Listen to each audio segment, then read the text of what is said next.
আমরা মুহাম্মদ সাল্লাল্লাহু আলাইহি ওয়াসাল্লামের উম্মত। অতএব আবু জেহেলদের মতো চরিত্র নিয়ে যারা এইরকম ভাবে আল্লাহ এবং রাসূলের বিরুদ্ধে কটূক্তি করবে, আমাদের জীবনে এক বিন্দু রক্ত শরীরে থাকা পর্যন্ত এর প্রতিবাদ করেই যাব। যদি জীবনও চলে যায়, আল্লাহ রাসূলের প্রশ্নে কোনো নাস্তিকদের সাথে কোনো ধরনের কোনো আপোষ চলবে না। কথা বলেন ঠিক কিনা? এটাই হচ্ছে ঈমানের দাবি, এটাই হচ্ছে আরেকটা জিহাদ। আমার বন্ধুগণ খেয়াল করুন, খেজুর পাড়ার সময় মৌসুম, সাহাবীরা সেটা পরিত্যাগ করলেন, যুদ্ধে যাওয়ার জন্য প্রস্তুত, যুদ্ধের ময়দানে হাজির হয়ে গেলেন। আর আল্লাহ পাক দেখলেন এরা তো অনেক দান করেছে, আহারে আবু বকরের মতো সাহাবী সব নিয়ে এসে দান করলো। হযরতে ওমর সম্পদের বড় একটা অংশ দান করলেন, হযরত ওসমান দান করলেন, সবাই দান করলেন। আমার ভাইয়েরা, এই যে আল্লাহ পাক দেখতেছেন মুমিনদের অন্তরের অবস্থাটা, এরা তো মালের কোরবানি দিয়েই দিয়েছে, জানও দেওয়ার জন্য ময়দানে হাজির। অতএব কোন যুদ্ধ লাগবে না, যুদ্ধ ছাড়াই আমি রব্বুল আলামিন এদেরকে বিজয় দান করে দিতে চাই। আমার ভাইরা শুনতে রাজি আছেন তো? কেমন করে বিজয় হলো? যুদ্ধ ছাড়া কেমন করে বিজয় অর্জন করলেন এই ময়দানে? শুনতে রাজি আছেন তো?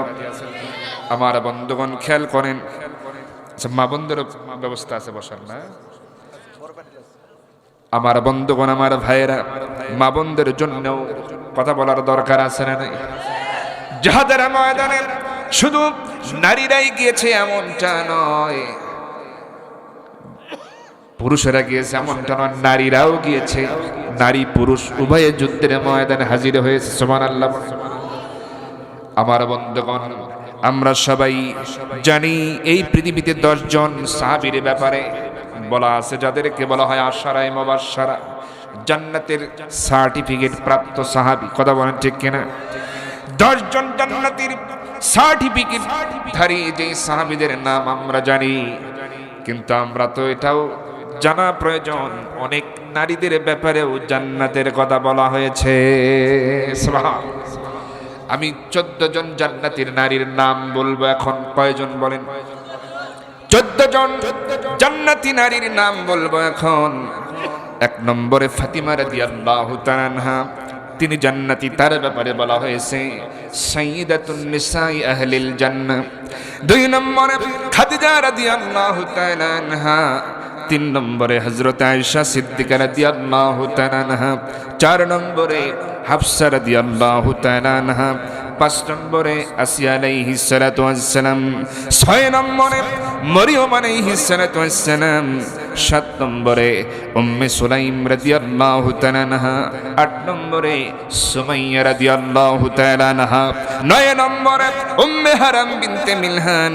10 নম্বরে গুমাইসা বিনতে মিলহান। 11 নম্বরে সুরাইয়া আল আসাদিয়া। 12 নম্বরে রবি বিনতে মুআওয়াজ। 13 নম্বরে হযরতে উম্মে জামিলা। 14 নম্বরে নুসাইবা বিনতে কাব রাদিয়াল্লাহু তাআলা আনহা। তারা সবাই হলো আল্লাহর জান্নাতের মেহমান। সুবহানাল্লাহ। আমার বন্ধুগণ, তারা সবাই আল্লাহর পছন্দের বান্দী ছিলেন।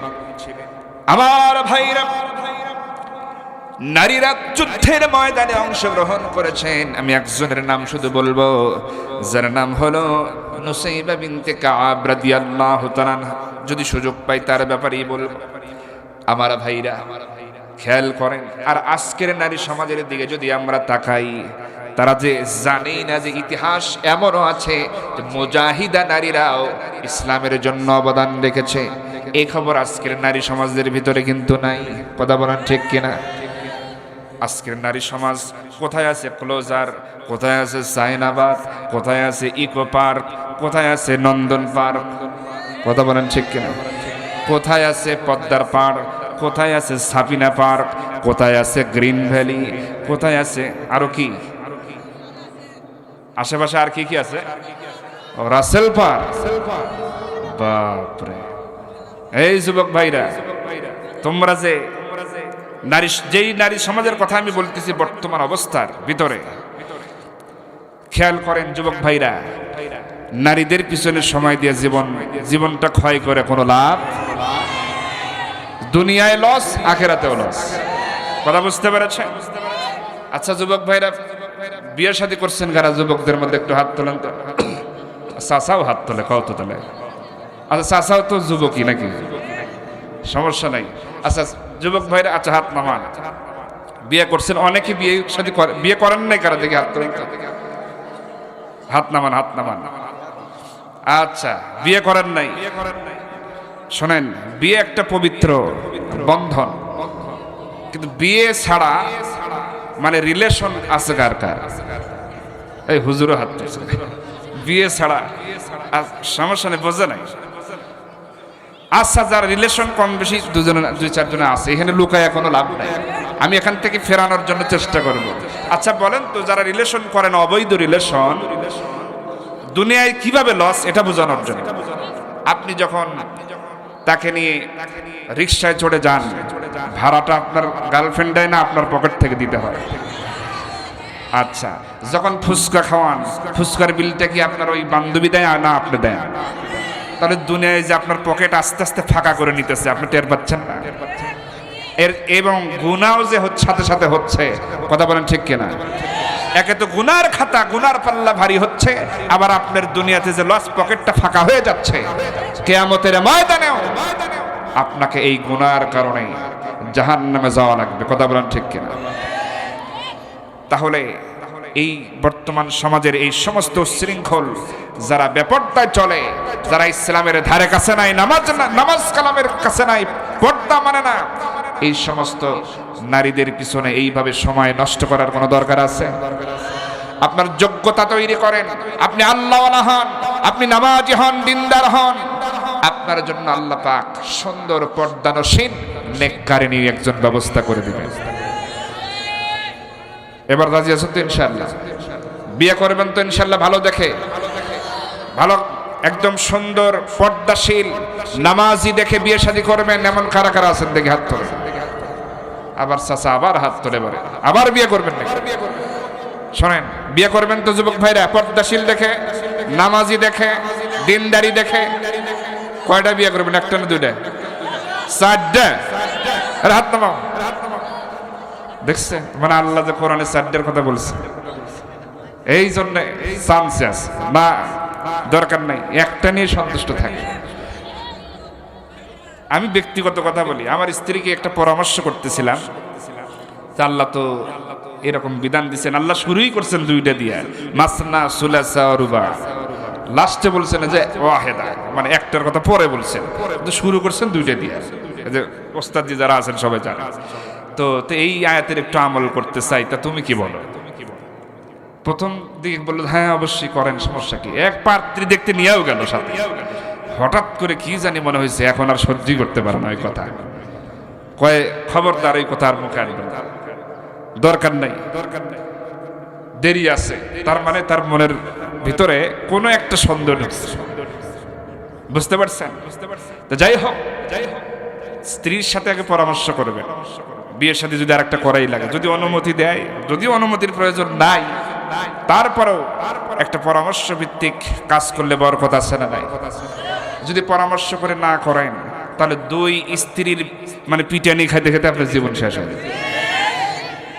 আমরা কোরআন সুন্নাহ অনুযায়ী সিদ্ধান্ত নিতে চাই। কথা বলেন ঠিক কি?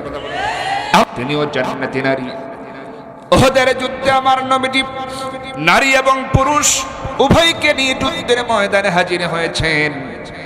আমার ভাইয়েরা খেয়াল করুন, ৩০০ জন নামধারী মুসলমান, অথচ তারা ছিল মুনাফিক। ময়দান ছেড়ে কিন্তু পালায়ে গেছিল, সবাই জানে। কথা বলেন ঠিক কিনা? আমার বন্ধুগণ, ওহদ যুদ্ধের আমি কোনো জানা ঘটনা বলতে আসি নাই, যে ঘটনা আমাদের জানা দরকার, জরুরি, সেটা বলার জন্য আমি এই কথাটা এনেছি।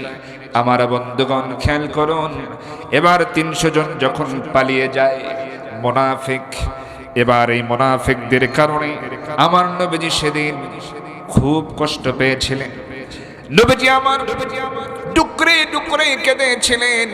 ইতিমধ্যেই সাহাবীদের ভিতরে কানা খোসা শুরু হয়ে গেল, আমাদের আর যুদ্ধ করা ঠিক হবে না, কারণ ৩০০ জন নাই, সবাই পালিয়ে গেছে আব্দুল্লাহ বিন উবাইয়ের নেতৃত্বে।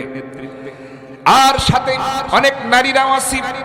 আমরা মুজাহিদরা তাহলে কেমন করে লড়াই করব?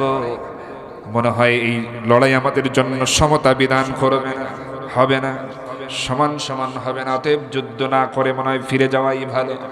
দু চারজন সাহাবী যারা একটু দুর্বল মর্যাদার সাহাবী, কারণ সব সাহাবীর মর্যাদা তো এক নয়, কথা বলেন ঠিক কিনা? একজন সাধারণ সাহাবীর মর্যাদা কখনো হযরত আবু বকরের মতো হতে পারে না, কথা বলেন ঠিক কিনা? তার মর্যাদা হলো সবার উপর। তাহলে যাদের মর্যাদা একটু কম, সাধারণ মানের যারা সাহাবী, হযরত আবু বকর, ওমর, ওসমানের চাইতে যারা একটু নিচু মানের, এই সমস্ত সাহাবায়ে কেরাম তারা একটু কানাকানি করতেছেন, মনে হয় এই যুদ্ধে লড়া আমাদের জন্য ঠিক হবে না। এই কথা আমার নবীজির কান পর্যন্ত যখন চলে যায়,